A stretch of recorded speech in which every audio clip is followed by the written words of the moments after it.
Buenas noches, bienvenidos a Minuto 1 en la pantalla de C5N con todos los temas de actualidad. Hace un rato nomás terminó en Plaza de Mayo un abrazo, una manifestación realmente multitudinaria en apoyo a Víctor.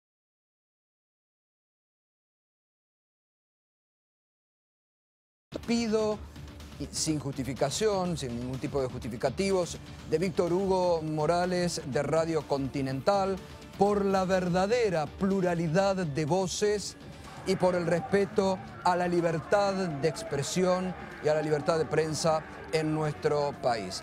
Realmente una convocatoria que surgió ayer a través de las redes sociales y reiteramos, fue realmente multitudinaria, una manifestación muy importante que vale la pena remarcar, porque siempre cuando es en defensa de la libertad de expresión vale la pena. Y esto decía Víctor Hugo Morales en un tramo de su discurso ante la multitud que lo acompañó esta tarde en Plaza de Mayo. La gente no votó a los CEOs de las distintas 12, 13 empresas que dominan y que son las más importantes del país. Y cada una de ellas ha puesto 3 o 4, ni hablar lo que ha puesto Clarín, ni hablar lo que ha puesto Techín, ni hablar lo que han puesto los bancos, ni hablar lo que ha puesto el JP Morgan, empezando por el propio ministro de Hacienda, ni hablar de lo que han hecho. Están todos ellos. Se terminó el lobby en la Argentina. Por favor, que titulen las agencias de información de todo el mundo. Se terminó el lobby en la Argentina. Lástima que se terminó el lobby en la Argentina porque los que hacían el lobby ahora están adentro del Estado y no precisan ir a convencer, ni a seducir, ni a presionar a los políticos y a los periodistas. No me dijeron que iba a haber más democracia. ¿Es democracia burlarse del Congreso, que es la representación del pueblo? Y entonces, muchísimos, seguramente, ya se dieron cuenta de cuál fue la trampa que hicieron los medios para ellos tener un poder político que represente al poder real. Lo sabemos y tenemos que trabajar sobre esa base de esa información y todavía estar mejor informados. Hagan correr la bolilla. Es necesario que estemos informados porque es nuestro mecanismo de defensa. Y ojalá que me estén escuchando algunos directivos de la radio y que vean esto que no me animo ni a señalar con el dedo. Esta multitud que les está diciendo, no digo mañana, pero pasado mañana, quizás les gustaría escuchar mi programa de radio. Quiero invitarlo a Martín Sabatella. Sé bueno. 2 palabras. Dale.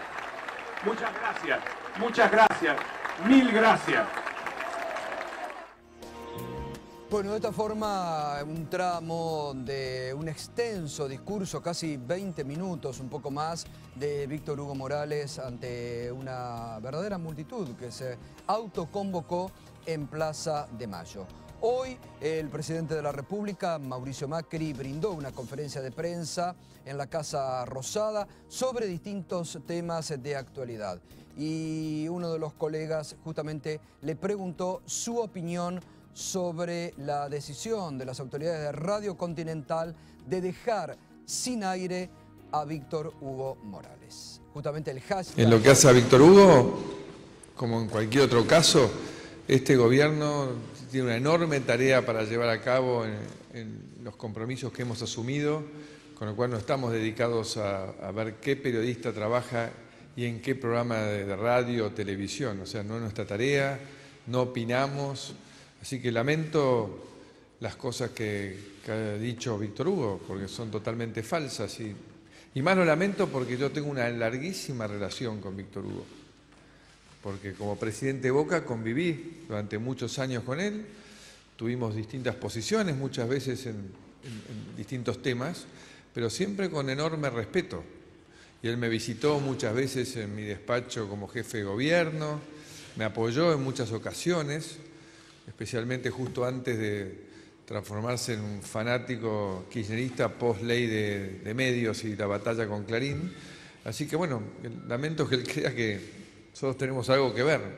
Insisto, hoy y para siempre, nosotros no vamos a opinar acerca de qué periodista tiene que trabajar en ningún tipo de medios. O sea, ni yo en lo personal me voy a meter siquiera con opinar qué periodistas tienen que trabajar en los medios públicos nacionales.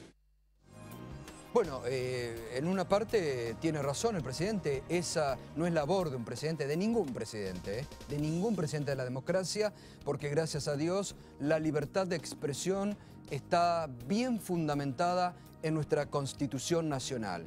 Ningún gobierno nos la regala. Gracias a Dios la expresa nuestra Constitución Nacional.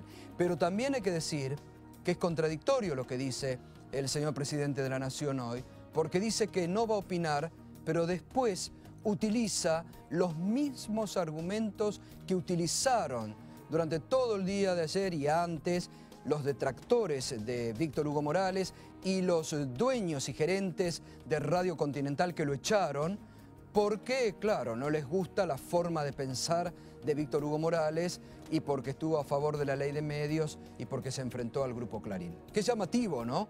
Que sean esos los argumentos que hoy haya utilizado también el presidente de la Nación. Hoy Víctor Hugo Morales después contestó a las palabras del presidente de la República. En cuanto a juzgarme como un fanático kirchnerista, esta es la construcción que todos estos años, a partir de la ley de medios, intentó Mañeto a través del Grupo Clarín, y es natural que una consecuencia de lo que es Clarín, llamado Mauricio Macri, opine de esa forma. También dijo que fui muchas veces a su despacho. Sí. Todas las veces que hemos hablado con Macri fueron siempre invitaciones de él. Sí. Una vez porque yo era crítico de su actitud en el fútbol genuflexa frente a la Asociación del Fútbol Argentino, y me dijo que no era el problema de Grondona, sino que detrás estaba Clarín. Primer reconocimiento de lo que Clarín significaba para su vida. Y la segunda vez fue para ofrecerme ser ministro o secretario de Cultura de la Ciudad de Buenos Aires, aún con todas las discrepancias que teníamos, que fue el motivo de la pregunta final, por qué me hacía ese ofrecimiento, y me dijo que era porque en aquel momento no tenía nada, como de la misma manera que poco tiene ahora, pero eso sería más largo de analizar. En consecuencia, lo que ha dicho recién Mauricio Macri lo deja prisionero de los hechos concretos que se están viviendo hoy día en la Argentina, cuando dice que no se mete o que su gobierno no se mete a decir qué periodista puede trabajar o no. No existe una persona en la República Argentina que no sepa que anunció en la campaña y cumplió en los hechos, que no siga, por ejemplo, el programa 678, o que todos los programas de destacados colegas de Radio Nacional, los más importantes, hayan quedado desafectados de la programación de Radio Nacional. Esto demuestra claramente que sí, que los periodistas que no le gustan no trabajan para él. Bueno, y hoy también nuestro colega Nelson Castro, compañero de Radio Continental, de Víctor Hugo, justamente compartían todas las mañanas el pase de programa a programa, se expresó en contra de la decisión de las autoridades de Radio Continental. Lo importante en la democracia es la presencia de todas estas voces, porque la fuerza de la democracia es la diversidad, es la diferencia, es lo que llamamos la pluralidad. Y hoy esto está profundamente afectado en la República Argentina. Y a mí me ha producido mucha pena ver que hay gente contenta con esta salida de Víctor Hugo del micrófono de Continental.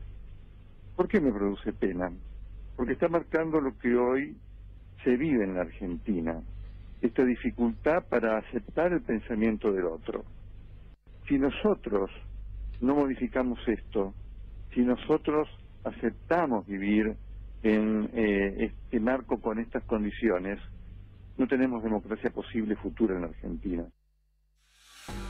Bueno, bien realmente por las expresiones de Nelson Castro, uno de los pocos compañeros de Víctor Hugo en Radio Continental que se expresaron de esta forma, y uno de los pocos periodistas importantes de la República Argentina que también se han expresado de esta forma. Porque ahora lo vamos a estar analizando también con algunos colegas y con dirigentes jóvenes de este país que hemos invitado.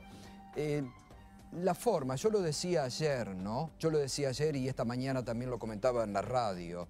Es muy repugnante que haya personas que se alegren de otras que queden sin trabajo. No importa la condición, pero realmente leer a través de las redes sociales periodistas que se alegran de lo que le está pasando a Víctor Hugo Morales, y es muy repugnante realmente, es muy repugnante. Y también aquellos que buscan justificativos o que dicen, y bueno, tal vez el rating no lo acompañaba, que buscan justificar una decisión realmente que no tiene ningún tipo de justificativo. Después vamos a estar hablando también en la segunda parte de este programa con Alejandro Berkovich sobre el tema de los despidos. Hay nuevos despidos de distintas áreas del Estado Nacional. Hoy también el presidente de la República habló sobre este tema y dio una respuesta bastante particular sobre los despedidos de la Administración Pública Nacional. Así que enseguida también vamos a estar hablando de este tema y va a venir esta noche el titular del PAMI, Carlos Regazzoni. Hoy hubo anuncios en la Casa de Gobierno. Es un sector muy sensible el de los jubilados y vamos a tener entonces el gusto de conversar con Carlos Regazzoni de ese tema. Está acompañándonos esta noche Facundo Falduto, colega del diario Perfil, que hoy ha escrito una columna bajo el título "Se terminó la guerra contra el periodismo, comenzó la privatización del discurso". Está Leandro Santoro, dirigente político que acaba de llegar de la Plaza de Mayo, estuvo en la manifestación allí presente, y está Peter Robledo, que es subsecretario nacional de la Juventud y es justamente dirigente de Cambiemos. Facundo, ¿qué expresabas hoy cuando decís esto? Se terminó la guerra contra el periodismo, que fue lo que dijo el otro día el jefe de gabinete, Marcos Peña. Comenzó la privatización del discurso. Yo lo que digo es que no sé si el caso de Víctor Hugo en particular es censura, como tampoco sé si son censura todos los casos de periodistas que vienen quedándose fuera del aire o sin trabajo, como es el caso de 678, Grupo 23 y FM Nacional Rock. No sé si esos casos en particular son censura, pero sí sé que la salida de todos esos programas del aire, sumado a las políticas de medios y de pauta oficial del nuevo gobierno, están generando un discurso único, una hegemonía mediática que no había incluso durante el kirchnerismo. Y en este aspecto, ¿qué es lo que estaría significando esto? La privatización que vos decís del discurso. Bueno, la privatización en sí es que, digamos, la hegemonía mediática pasa exclusivamente a los grandes medios de comunicación, los medios que no dependen tanto de la pauta oficial o privada, sino que tienen otros negocios o tienen más pauta privada, Grupo Clarín, La Nación principalmente, y otros grupos de medios que, digamos, no están alineados con el gobierno. Daniel Santoro, estuviste en... Leandro, siempre me equivoco. Bueno, te voy a rebautizar, te vas a tener que rebautizar, vas a tener que ser Daniel aunque no te guste. Leandro, estuviste en la plaza, venís de ahí. Sí, hay mucha preocupación. Yo creo que la gente tiene mucho miedo a que se silencien las voces, porque acá lo que está en discusión también me parece la construcción del sentido. No es solamente el acceso a la información, que es muy importante, sino también el análisis de esa información. Porque vos un hecho político lo podés presentar de una manera o lo podés presentar de otra. Lo importante es que exista el contraste. Y yo comentaba recién a una persona de tu producción que seguramente debe ser Argentina uno de los pocos países en el mundo donde la gente se convoca a pedir por la continuidad de programas de televisión. O sea, es muy llamativo eso y creo que tiene mucho que ver con la posibilidad que tuvimos los argentinos en los últimos años de poder poner en la mesa de discusión la construcción de la hegemonía, la construcción de la dirección política del discurso, la influencia que tienen los medios de comunicación en la toma de decisiones, la influencia que tienen los medios de comunicación en la creación de la conciencia política de la gente y cómo todo ese tipo de mecanismos, digamos, de construcción de subjetividad impactan en definitiva sobre las correlaciones de fuerza y el poder en la Argentina. Acá lo que se está discutiendo, Gato, es el poder. El poder económico, digamos, tiene mucha influencia sobre el poder mediático y necesita utilizar el poder mediático para garantizar que su esquema de negocios continúe. No por nada todas las medidas que han tomado el gobierno estos últimos meses, en estos últimos días, en este primer mes de gobierno, contribuyen a la concentración económica, ¿no? No solamente en el área de comunicación, que obviamente todo el problema con la ley de medios tiene que ver con esto, ¿no? Con la posibilidad de volver a concentrar espacios de comunicación, que es de alguna manera también homogeneizar el discurso político, sino fundamentalmente también a generar que estos grupos concentrados puedan hacer grandes negocios. Entonces, creo que es muy importante que nosotros tengamos bien presente la relación que existe entre poder económico, poder mediático y organización social, ¿no es cierto?, y distribución del excedente económico de la Argentina. Peter, tu opinión sobre todo esto que está pasando y lo que ha pasado entre ayer y hoy. Bueno, Cristina Kirchner nos dio una orden hace un tiempo atrás y nosotros la cumplimos. Ella nos pidió que armáramos un partido, nos presentáramos a elecciones y las ganáramos. Ocurrió el 22 de noviembre del 2015. Y el kirchnerismo no solamente se reúne para protestar por la continuidad de programas de televisión, sino por cualquier medida que no crea correcta del presidente y de su gobierno. Y están en todo su derecho. Ahora, aquellos que festejan que Víctor Hugo se quede sin empleo son gente que pueden ser periodistas, independientes, como aquellos que nos insultan, y vos lo sabés bien, a periodistas, a gente que está en la política, en el día a día. No se va a hacer cargo el gobierno de Mauricio Macri de un grupo privado que descontinuó la relación laboral de Víctor Hugo, porque lo que tienen que saber los televidentes es que Víctor Hugo tiene una relación contractual con el Estado Nacional en la Radio Nacional, y el gobierno de Macri no pidió que dé un paso al costado, ni lo haría, porque uno no puede hablar solamente con lo que le gustaría hacer, sino con hechos concretos. ¿Y cuál es el hecho más concreto? Ir a hablar con los periodistas, ¿saben de dónde?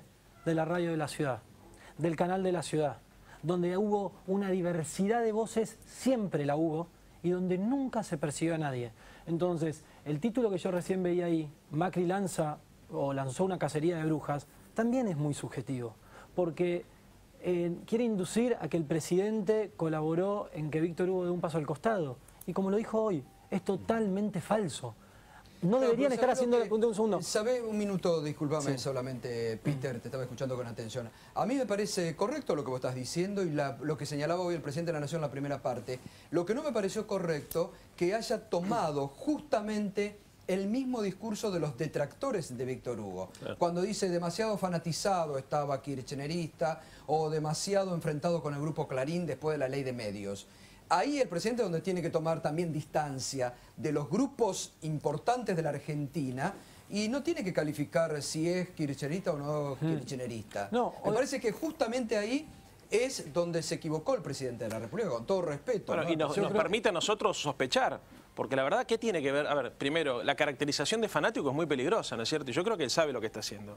En segundo lugar, vos no podés, en el medio de la explicación, por ejemplo, esta explicación que estás haciendo vos, Peter, una cosa es una empresa, otra cosa es el Estado, no tiene nada que ver una cosa con la otra, poner en el centro de discusión la ideología del señor que en este momento, circunstancialmente, puede ser Víctor Hugo, pudo haber sido también Navarro. Navarro también denunció en este mismo canal de televisión que recibió presiones de parte del gobierno nacional para que lo saquen del aire. Nos denunció cuando vos pones la ideología en el centro, cuando vos pones la ideología diciendo es un fanático, parece que está justificando que lo rajaron. Entonces, viste, es del sentido común que nosotros sospechemos que los grupos económicos que pretenden hacer grandes negocios, concentrar, no solamente concentrarse en las ramas, digamos, de los medios de comunicación, sino en otras ramas de la economía, tengan esta política de acallar voces. Yo creo, Leandro, que con el término de sospechar, claramente iríamos a una pelea sin sentido, porque cuando recordemos el año pasado, casi a un año de la muerte dudosa del fiscal Nisman, había muchos periodistas o muchos políticos diciendo esto nos da la sospecha que el gobierno está de atrás.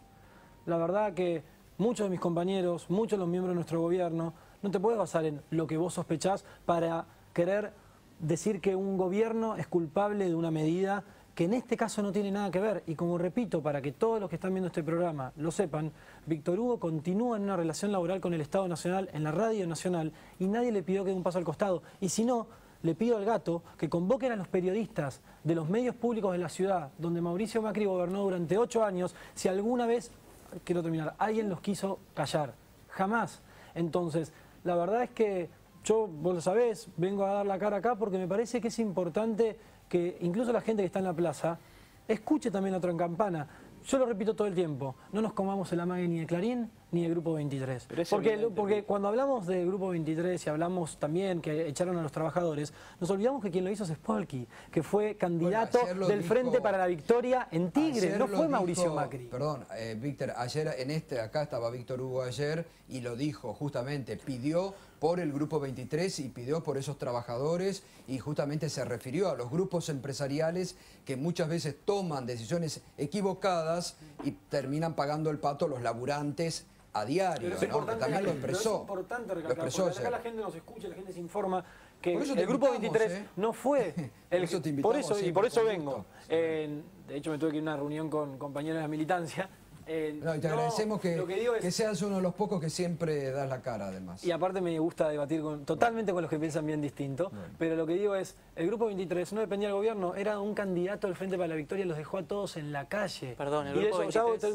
Y de eso nadie dice nada. Entonces, lo que es importante acá es, esto no es una vía de gobierno. Y Víctor Hugo Morales, cuando el presidente se refiere a fanático, que uno puede decir celebrar o no celebrar el término, le puede hacer más o peor, cuando Berbisky, en una lamentable nota, habló sobre una supuesta pedofilia del presidente en uno de sus spots de campaña, Víctor Hugo fue una de las personas que puso leña al fuego en un tema tan sensible como lo que estaba hablando Berbisky. Entonces, cuando se refirió a que es un fanático, es que muchas veces se defendieron cosas sin querer llevar objetividad a la información. Bueno, ese y esto es una discusión que no nos vamos a poder poner de acuerdo. Leandro va a opinar. El punto es cuando vos justificás una medida en función de la línea editorial del periodista. Yo no la voy a justificar nunca. Y bueno, pero a ver, ¿qué tiene que ver la línea editorial del periodista? Yo nunca festejé que Víctor Hugo se quede sin empleo. Pero escucha, Peter, es antieconómica. La decisión que tomó la radio es antieconómica. Si le ofrecieron una indemnización de 7 millones de pesos. O sea, no era un problema económico, que no tenía rating o que no generaba dinero el programa de Víctor Hugo. Aparte, eso responde a presiones políticas, es evidente. Y además también es evidente que la mayoría de los programas de televisión de debate política, salvando honrosas excepciones como puede ser este programa y algunos más, suavizaron la línea. Es evidente. Han suavizado la línea y tienen una actitud para con el gobierno. Yo entiendo, pero hay un blindaje. De acuerdo, Leandro. ¿No sentís que me parece, es que no nos vamos a poder poner de acuerdo, y yo respeto tu punto, y me parece válido que lo discutamos, pero no nos podemos poner de acuerdo porque vos hablas de sospechas. Y yo, ¿sabes qué? Siempre traté de ser muy respetuoso, incluso cuando me equivoqué, hablando mal de la Presidenta de la Nación, en las redes sociales, pidiéndole disculpas en la cara. Porque con sospechas podemos ir a lugares muy oscuros en la discusión pública y en la discusión política. Como cuando hablan del tema de que ahora la policía pide que se pidan DNIs en la calle. No fue el gobierno de Mauricio Macri, fue una decisión de la Corte de la Ciudad de Buenos Aires. Entonces me parece que tenemos que traer a la discusión pública y política a un mes de gobierno un poco más de objetividad, porque no vamos un año de gobierno, el kirchnerismo presentó 10 manifestaciones y que presente las que quiera. Vamos un mes de gobierno y por lo menos ya vimos 10 o 15 manifestaciones en la calle. Lo que está en disputa es la construcción de la subjetividad, no está en disputa la discusión de la objetividad. No, Pedro decía que el Grupo 23 no depende del gobierno. En realidad todos los grandes grupos de medios o dependen del gobierno, de la pauta oficial, o dependen de otro negocio. Antes vos tenías pauta nacional, pauta de la ciudad, kirchnerismo, PRO, pauta de la provincia, Scioli, y un grupo de medios se podía mover en un balance entre esas fuentes de ingresos. Ahora las tres fuentes de pauta dependen del mismo partido. Entonces, si no hay espacio en los medios públicos y con una torta publicitaria privada cada vez más chica y una torta publicitaria estatal que depende del mismo partido, ¿de qué pueden vivir los grupos de medios que no son afines al gobierno? Pero tengo una pregunta ahí, con una mano en el corazón. Para vos, viendo la tirada de revistas y de diarios del Grupo 23, ¿era justificable la cantidad de subsidios del Estado Nacional, esos medios de comunicación? Seamos sinceros, demos esa discusión, porque cuando yo te digo que no depende del gobierno, lo que estoy diciendo es que no es una decisión del presidente de la Nación, sino que fue una decisión del candidato intendente de Frente a la Victoria de dejar a toda esa gente desempleada. También es una decisión que depende del gobierno, porque hasta ahora como no la hubo durante el kirchnerismo, no hubo un criterio para distribuir pauta equitativamente en torno a audiencia, tampoco por ahora la hay del macrismo. Pero no hay, a ver, acá se vetó la ley, una cosa, permítanme, se vetó la ley de publicidad de la Ciudad de Buenos Aires. Por más que vaya un mes. No, estoy mirando. Ahora no hay. A ver, no, estoy mirando porque justamente lo que decía Peter de los medios públicos porteños. Y estaba mirando la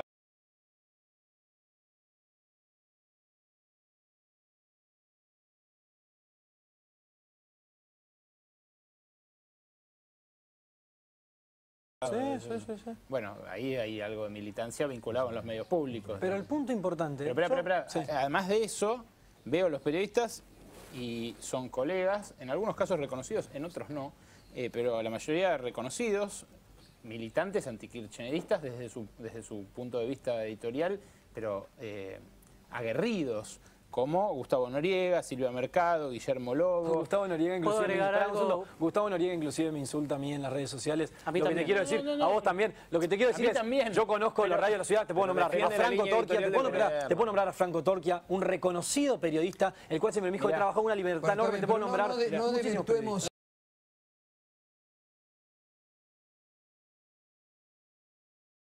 de voces. No solo no son un ejemplo de pluralidad, además, sino que emplean a gente que también trabaja en los grandes grupos de medios. Entonces, digamos, vos tenés a gente que trabaja en La Nación, que trabaja en Clarín y que también complementa su sueldo con los canales públicos de la ciudad. Pero Diego Segman, por ejemplo, ¿qué independencia hay ahí también? Ingrid, que tienen un programa periodístico de los domingos. No, a ver, yo te digo, durante los 8 años de gobierno de Mauricio Macri, periodistas que, como Diego, que están en La Nación, también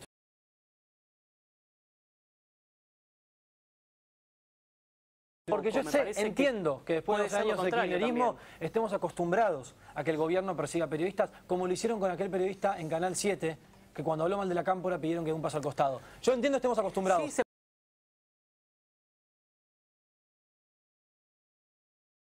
a mí me parece también que el punto también lo pone aquí Facundo bien interesante, que es el tema de la pauta, ¿no? Me parece que el tema de la pauta puede ser muchas veces un disciplinador o...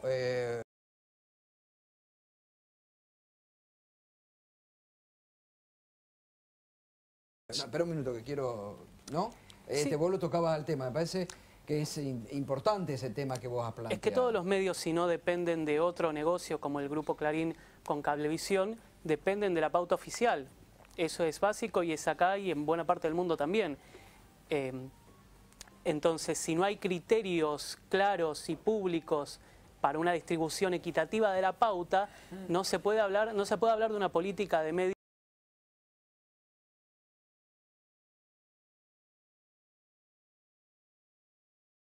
que un poco Perfil sufrió ordenado... durante 5 o 10 años la discriminación con pauta oficial. Durante muchos años no recibió pauta del gobierno nacional, sí de otros gobiernos. Era lo que decía antes. Vos podés capaz no recibir del gobierno nacional, pero sí del gobierno de la ciudad. Ahora, si un mismo gobierno concentra las 3 pautas y además no hay espacio ni en los medios públicos ni en los medios hegemónicos para la disidencia, pero, hay mucha menos pluralidad que durante el kirchnerismo y mucha menos pluralidad que durante el menemismo. Pero es lo que decía el gato. No va a quedar lugar para una voz disidente. Y te lo prometo acá públicamente. Si en medio año ustedes pueden corroborar que hay una persecución a los periodistas, déjame terminar. Si ustedes pueden corroborar con la ejecución de la pauta, con la distribución de la pauta o una cacería de brujas, como dicen, te puedo asegurar que yo doy un paso al costado al gobierno. Déjame terminar, porque llevamos un mes de gobierno y porque el presidente ya ha firmado un decreto para transparentar toda la administración pública y seguramente, y próximamente vas a poder, como no pudiste hasta el día de hoy, ver cómo el gobierno va a distribuir la pauta oficial. Y te puedo asegurar porque confío en los funcionarios que están. Peter, en la ciudad de Buenos Aires vetaron la ley. Peter, en la ciudad de Buenos Aires vetaron la ley.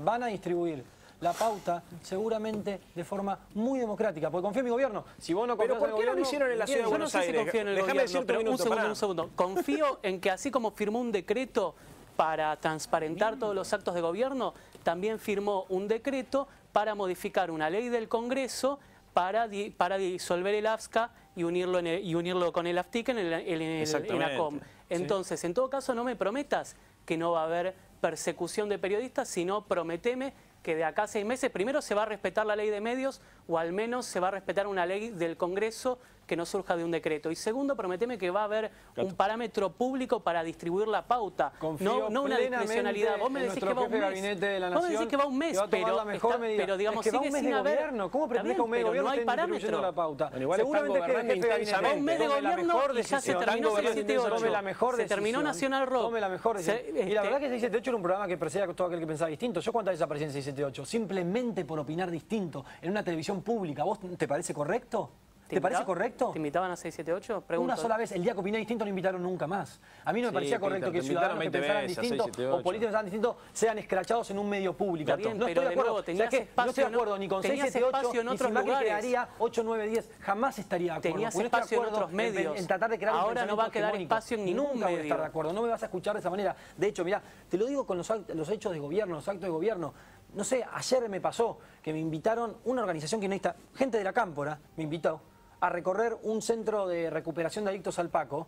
La casita se llama Casita Néstor Kirchner, foto de Cristina, Néstor por todos lados, una casita de recuperación de adictos al Paco, y yo fui ahí a trabajar como subsecretario de la Juventud de la Nación, con gente que piensa totalmente distinto a mí, y nunca se nos ocurriría dejar de trabajar con gente que piensa distinto a nosotros. Eso es algo que quieren crear, porque venimos acostumbrados 12 años. Ahora, lo que te repito es, Peter, no estamos discutiendo a mitad de año vos podés corroborar una persecución de periodistas de parte de Mauricio Macri, yo pongo no una mano, las dos manos en el fuego, que el presidente de la Nación jamás lo haría. No me prometas que no va a haber persecución, prometeme que va a haber una ley del Congreso que se va a respetar y parámetros claros para la distribución de pauta. Eso nada más. Después si querés salimos a correr, me perseguís vos, yo te persigo a vos. Yo no me lo tomo como chistoso, te lo juro, yo te lo hablo de forma muy seria. La Corte Suprema de la Nación seguramente va a poder fallar sobre la cautelar que acaba de poner el gobierno frente a los fallos de los jueces federales con la intervención del AFCA. Y vamos a ajustarnos a derecho. Leandro, vamos. Varias cosas. ¿Una negación? No, bueno. Vamos, Leandro. Varias cosas. Primero, hubiesen empezado por la Ciudad de Buenos Aires, que vetaron la ley de Gabriela Cerruti, que trataba justamente el tema de la pauta en la Ciudad de Buenos Aires. Un desastre cómo repartieron la pauta en la Ciudad de Buenos Aires. Segundo lugar, me acabo de informar, el programa que tiene Víctor Hugo en Radio Nacional es de música clásica, no es de política. No, es de fútbol. Ah, de música clásica. No, es de fútbol. Pará, déjame terminar. Tercero, fundamental, Peter. Acá el tema es que es cierto que las empresas privadas tienen la capacidad y la potestad de definir su línea editorial. Tan cierto como que muchas de estas empresas privadas están trabajando con el poder político y son parte del poder político, con lo que se ha denominado la ciocracia, y obviamente que van a trabajar en la suavización y la despolitización de la línea política de los grandes grupos de medios concentrados. Acá ustedes no van a trabajar en la lógica de la construcción de una hegemonía, como por ahí, digamos, en la construcción del sentido, como por ahí trabajó Cristina, en dar el debate, en intentar desmantelar, digamos, la línea editorial de Clarín. No, lo que van a hacer es despolitizar, van a intentar hacer es despolitizar, achatar el debate, que la gente no... Porque es efectivamente lo que está... No, no es la sospecha, es efectivamente lo que están haciendo, porque muchos de los funcionarios que ustedes tienen, inclusive fueron funcionarios del Grupo Clarín y del Grupo La Nación. Entonces, de hecho, una de las cosas que recién comentaba... Déjame terminar un minuto, Peter, para un poco.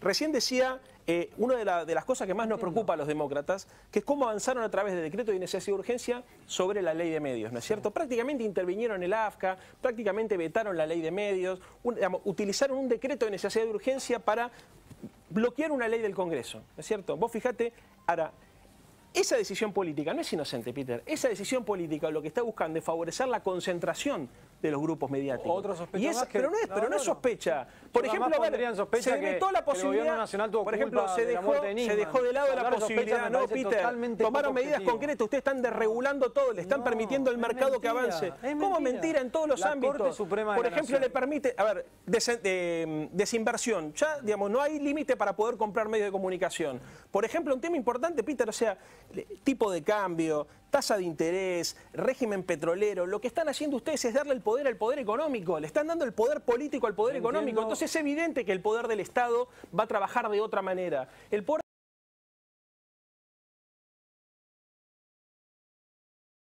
no van a echar periodistas, no, lo que van a hacer es muy autoritario decir los argentinos, porque hubo una gran cantidad de argentinos que acompañaron a Mauricio Macri, que están de acuerdo con las decisiones que toman, y yo estoy totalmente a favor que vos pienses distinto. Ahora, Cristina nos dio una orden, nosotros la cumplimos. Formamos un partido, nos presentamos a elecciones y las ganamos. Dejen de poner palos en la rueda. Pero porque ¿sabes qué? ¿Qué haga la oposición, Peter? ¿Que los aplauda? No, para nada. ¿Y entonces qué es poner pelos en la rueda? Si están funcionando así en el Congreso. El peronismo no, pero el PJ los últimos 30 años está acostumbrado a que o no se gobierna sin ellos o te ponen palos en la rueda. ¿Dónde están los palos en la rueda? Pero concretamente, Peter, a ver, ¿qué es lo que les molesta a ustedes? ¿Que vengamos a los pocos programas de televisión donde nos dan voz a decir lo que nosotros pensamos? Yo te veo a vos te No, Peter, no es así. Los últimos, a ver, desde el 22 de noviembre, que fueron las elecciones en el balotaje, cambió toda la línea editorial de todos los programas. Hay cada vez menos compañeros que piensan parecido a yo.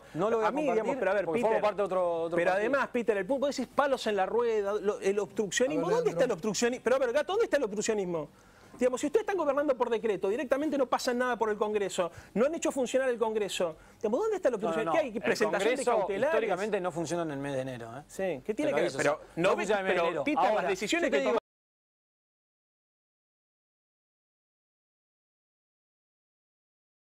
Respetemos la división de poderes. Si la Corte Suprema de la Nación entiende que el decreto del presidente no es válido, el presidente de la Nación... Porque aparte, ¿sabés lo que me da curiosidad, Gato?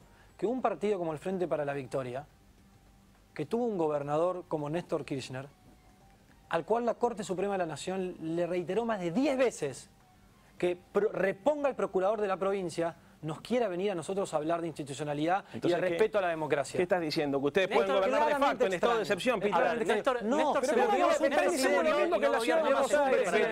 Macri campeón de veto, campeón de derecho. Y va a obedecer a la Corte Suprema de la Nación. Pero que lo haga desde ahora. Es un demócrata. Pero que lo haga desde ahora, Peter. Bueno, no, la Corte no habló. Tenemos que ir cerrando. Facundo, 30 segundos, por favor, y vamos... El balance de un mes de gestión es completamente negativo para la pluralidad de voces y sobre todo para los descalabros económicos que están haciendo, que ya van 15.000 despidos, que justamente no están saliendo en los grandes medios masivos, más otros problemas como ahora le van a preguntar al señor del PAMI, que no se están dando los medicamentos gratuitos. Eso no sale en los medios, gracias en parte a la concentración que están haciendo ustedes. Qué terrible mentira. Bueno, 30 segundos Peter y 30 segundos vamos, Leandro. Aclarando el tema de los despidos, pues es importante, porque por lo menos yo estoy harto de escucharlo. Nuestro problema no es que haya militantes en el Estado. Yo soy un militante político, orgulloso del partido del cual formo parte y soy funcionario. De lo que no estamos de acuerdo es querer transformar el Estado en una unidad básica. Y si no, te invito a los lugares donde nosotros estamos trabajando, donde no se está despidiendo a trabajadores, se está despidiendo a personas que hacían política con plata de todos los argentinos. Sí, entonces, también no se está confundamos, a 15.000 que trabajaban. No confundamos. No, ¿sabes por qué? Porque como hemos hecho y como hemos gobernado con mucho criterio y tratando de tomar las mejores decisiones, lo mismo hacemos. A nadie quiere echar empleado para dejarlos en la calle. El criterio para despedir gente fue rajamos a todos los que entraron en el último año. Tal cual. No discriminaron nada, no discriminaron quiénes trabajaban. Es mentira. Te invito a la subsecretaría donde yo formo parte. Es verdad, tengo amigos en el Congreso que se quedaron sin trabajo y trabajaban. Y hay mucha otra gente. En el Congreso.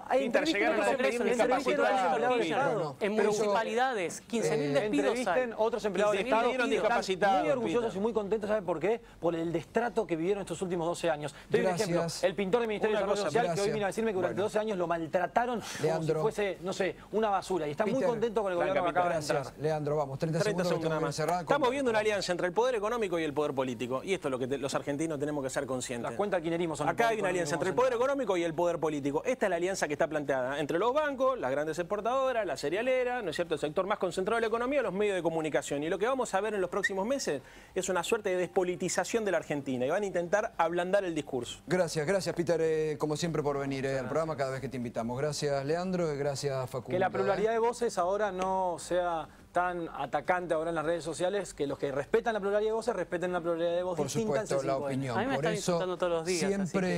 Siempre los invitamos y siempre hemos invitado y vamos a seguir invitando a todos, y también a funcionarios del gobierno. Gracias.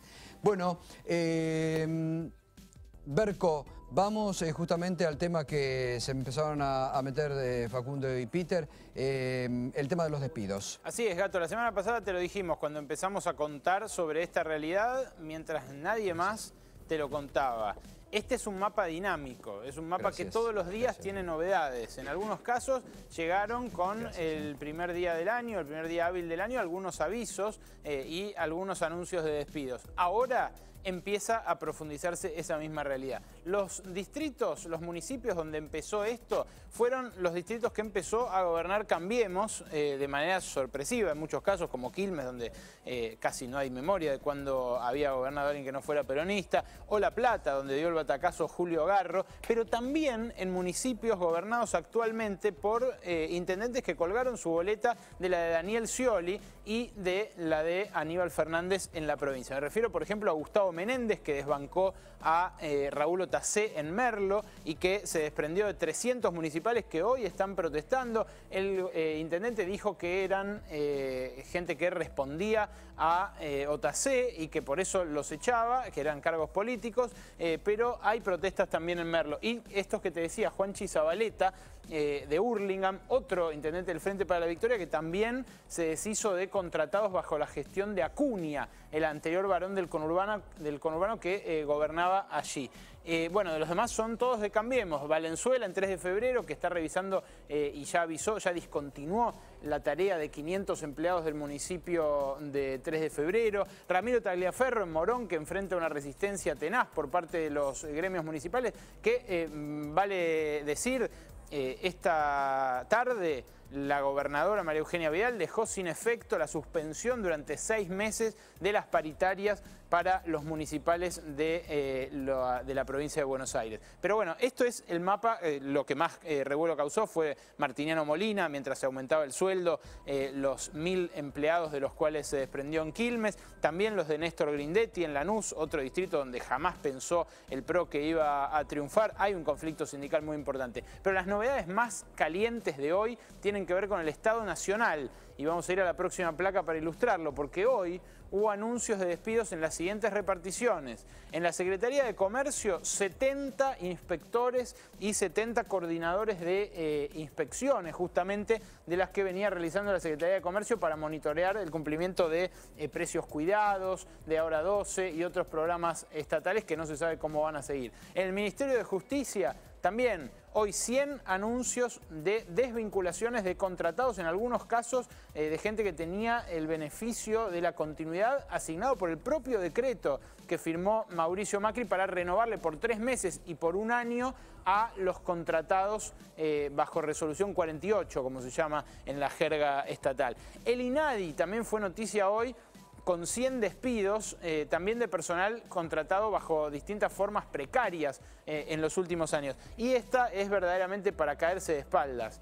El ARSAT, ¿acaso un emblema de lo que había como consenso entre el gobierno que se fue y el gobierno entrante, cuando se ensalzaba la imagen, por ejemplo, de Lino Barañao, el único ministro que continuó del gobierno anterior? Se hablaba de los grandes logros científicos de este periodo, de la cantidad de científicos repatriados, de los becarios del CONICET que ganan mejor y que son más, y ese tipo de cosas, pero también se hablaba del ARSAT, el logro geopolítico y estratégico que significó para la Argentina poner un satélite en el espacio, satélite que, dicho sea de paso, sigue siendo el que utiliza el gobierno nacional para las transmisiones que hacen de la actividad. Salió de la órbita de Lino Barañao ahora el tema del ARSAT. Claro, claro, pero... Está a cargo del yerno del ministro de Comunicaciones, Oscar Aguad. Sí, sí, Loredo.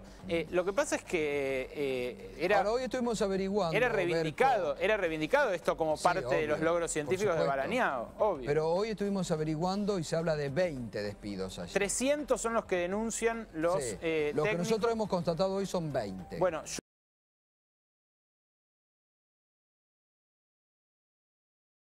hay en ARSAT y que incluyen a técnicos que se habían ya preparado, ya anotado para ir, por ejemplo, a hacer perfeccionamiento a Francia. Igual es importante que mañana podamos, ya tarea para la producción, traer a alguno de esos científicos que ver a ver por qué motivos han sido despedidos, ¿no? Por supuesto, y continúa la lista porque estas son las reparticiones donde ahora se anunciaron estos despidos, estas desvinculaciones. Están las que se habían anunciado antes, están las del Ministerio del Interior, donde también había contratados bajo formas precarias que venían de la época de Florencio Randazzo, pero que ahora con las nuevas autoridades de Rogelio Frigerio también anunciaron que van a achicar esta cantidad de contratos. Los demás son los que se habían anunciado la semana pasada. El Centro Cultural Kirchner, 600 personas. En el Centro Cultural Kirchner no está pasando nada. En este momento están cerradas las puertas y no pueden ingresar los que trabajaban allí. En el Senado, donde dieron sí marcha atrás las autoridades con la desvinculación de personal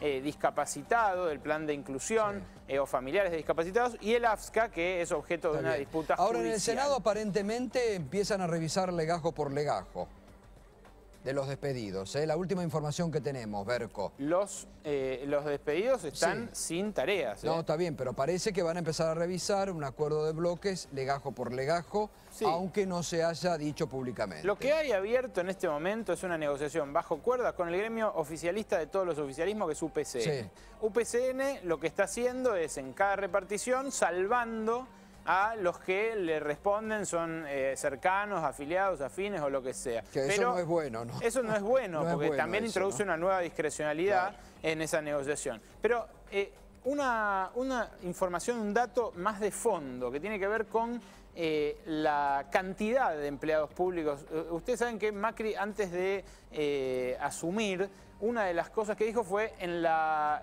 ciudad de Buenos Aires hay la misma cantidad de empleados que cuando empezamos.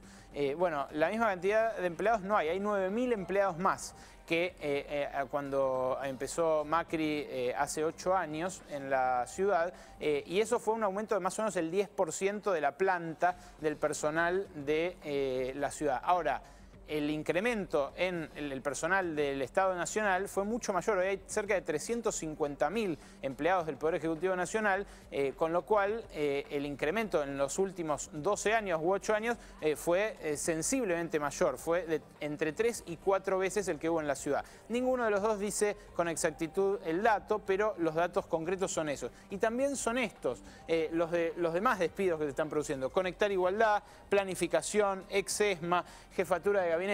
Estos, diría yo, los más preocupantes, los de Conectar Igualdad, que son los que más acuciantes tienen que empezar ahora a conectar las computadoras. Pero no iba a este dato, iba al siguiente. En el siguiente vas a poder ver la cantidad de empleados que tiene la Argentina en relación a otros países. Y detengámonos acá un segundo, simplemente a mirarlo. Ahí es muy elocuente al verse.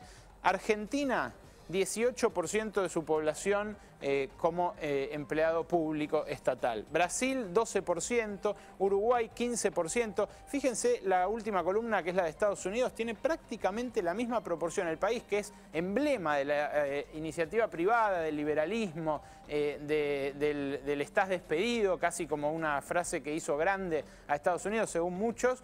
Bueno, tiene la misma cantidad de empleados públicos que Argentina. Y en países como los del escudo báltico, Noruega o de Europa del Norte, hay muchísimos más. Hay 30% de empleados públicos. Allí es el dato de Noruega que estamos viendo, con lo cual hay estados más grandes, más chicos, con más actividades, con menos, pero Argentina no tiene un estado elefantiásico, no es un estado, digamos, que hay que achicar ya mismo.